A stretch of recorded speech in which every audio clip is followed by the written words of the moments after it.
Mm. Hey y'all! Got my clear mug and it's Tipsy Tuesday so y'all can see. See? It's just tea. So when I start acting a little bit crazy or a little off or I can't get words out and all that stuff, it's just tea that I'm sipping on this Tipsy Tuesday. But I am going to share some healthy tips with you when it comes to self-love, and that's what we're talking about tonight. Yes, tonight, today, whenever you listen to this, thin line between love and hate. We are not talking about any relationship with any other person but ourselves. Okay, so we're talking about self-love today, and it's very powerful, and we can choose for it to either help or hinder our journey. And I've swung on both sides of the spectrum and not even realizing that I was, not really using my power of my self-love to help my journey, but in all honesty, hindering my journey. Okay, so I'm going to share my personal story today because I've seen an increase of how self-love is being used to hinder journeys instead of help journeys, and I don't want to speak about no one but myself, so I'm going to share my personal story. Okay, before I share my personal story, just a couple of statistics that I want to share with you from the CDC.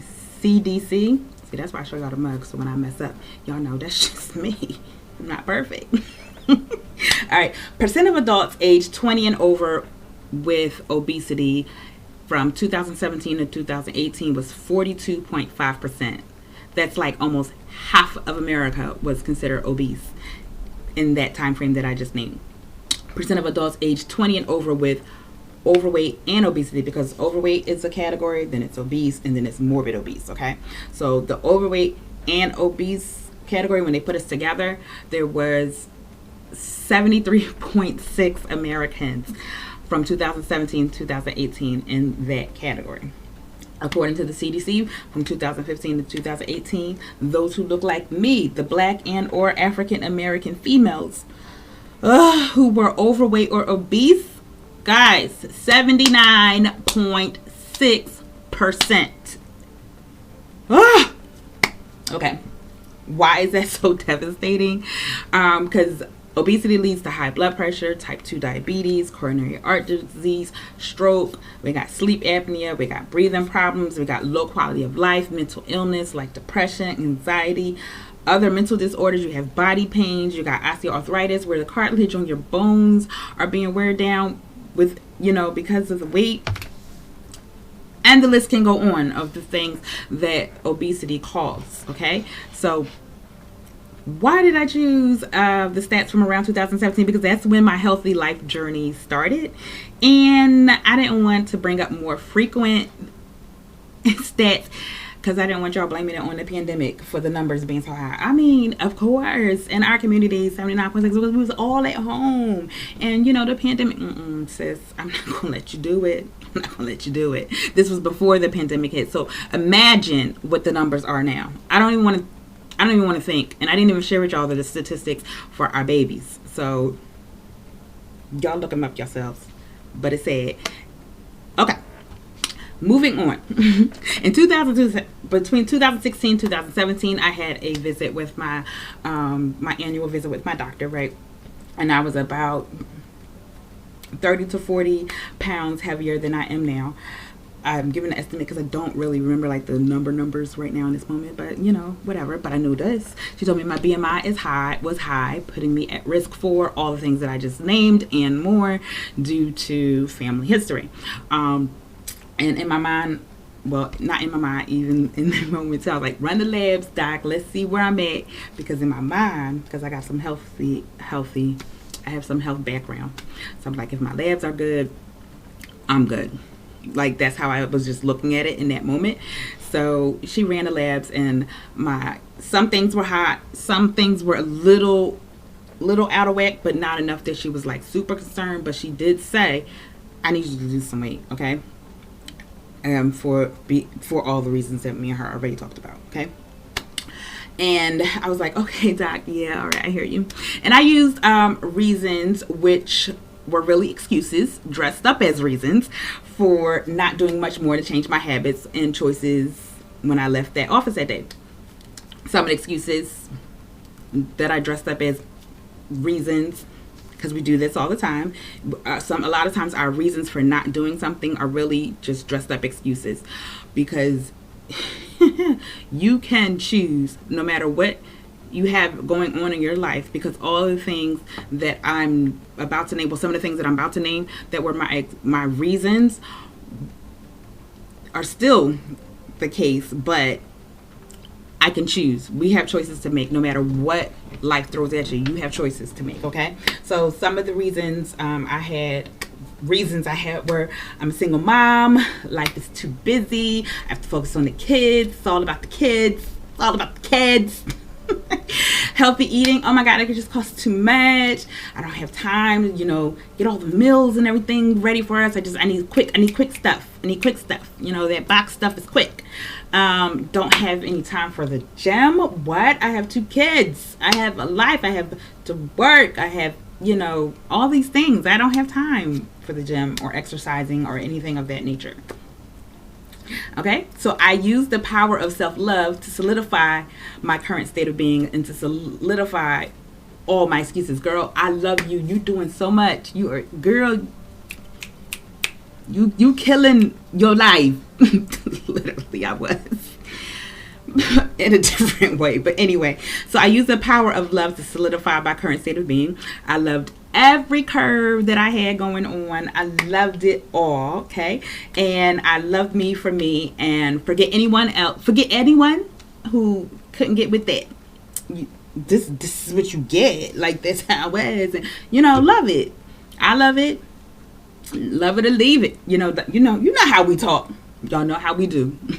So I continue on loving me as I am, and I would scroll on social media, and I see the fits, I would call them, or the fit people, or the people that were skinnier than me, or the people that were like super hype on exercise and stuff, and I'm like, look at me, it don't take all of that. My legs are a little off, but they not off, and look at you doing all that. It don't take all that. So I was letting self-love, I was using my self-love because I was happy and I loved me, and looking at other things and saying, it don't take all that. Self-love was hindering my journey instead of helping my journey. But anyway, I wound up adding a few dance classes and ate more healthy every now and then. Nothing totally consistent, but was determined that it don't take all that, because I was happy with my self-love. So I didn't do nothing like no major consistent changes or a new way of being, because I was determined. So 2018 rolls around, another doctor visit, and I jump on the scale and I blame their scale. Like, literally, because and I had long, like heavy braids at the time. I remember, you gotta take something off for the braids. Like, I was tripping that day. Anyway, yeah. And so my doctor rolls in, and she, we look at, we have the conversation again. She's like, you're 36, and I want this body to give you a good quality of life for at least another 36 years. And the path that you're on right now, and then she started naming all of the, the risk factors of obesity that I've named earlier. Then she says, I'm going to have to put you on medicine for your weight and some blood pressure. I don't do medicine. No. If I can help it, I don't. Like, no. And I felt like I could help it. And then that's when I realized that I was hindering my journey instead of helping my journey. So I left there telling her, give me 6 months before we go that route. I can do better, doc. And so that's when I started thinking about, Danny, you say you love yourself, but how much am I truly portraying self-love when this is the result of my actions? So, and I'm starting to see a lot more of that these days, where we do need to love ourselves. If nobody else loves you, you need to love you, and you need to be proud of you, and you need to embrace you. And so I'm ecstatic to see the increase in self-love. no matter what your shape is. Here's where the danger comes in, or that it hinders our journey, when you don't take any actions of self-love that shows that you care about your quality of life, that you care about yourself. Because if you love yourself, you care about yourself, right? So you're going to make different choices. And that's what I was doing. I love myself, but I wasn't making the choices that aligned with me loving myself or caring for myself. And like I said, I didn't share the statistics of the children, but I had children behind me watching me, that I needed to set an example for. So I was still in love with every curve, but I was still down to say I love me for me, and I was no longer down to believe that my actions didn't have to change to show I care for my quality of life. Okay, so I know I was not born to be no size 2 all my life, and not many of us are, but we are shaping our quality of life with our daily actions. So that is what I wanted to share with you today, my story. And I'm not saying that self-love has to stop. I'm just saying let it help your journey and not hinder your journey. So these are some questions you can ask yourself as you go through your daily life with your self-love, and the actions and the stuff that you put into play first. I mean, if you don't have any goals or you don't have anything that you are reaching for, well, of course, you're not going to really make any changes, because what are you reaching for?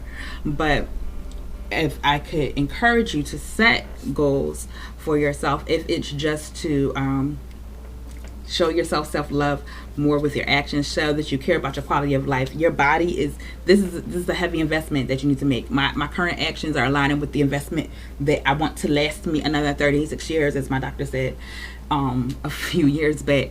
And so I want this body to last. This is an investment. So you treat, sometimes we treating our cars, our other investments, our house, we're treating other investments better than we treat the person that got to pay for it, the body that got to carry you to be able to pay, and for all the things that you've invested in, other things that you've invested in.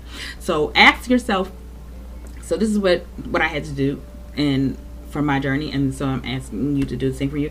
On my daily routine, my daily actions, Danny, okay, does this align with who you want to be in 2 years? Don't go far down the line. If you want to go far down the line, go ahead.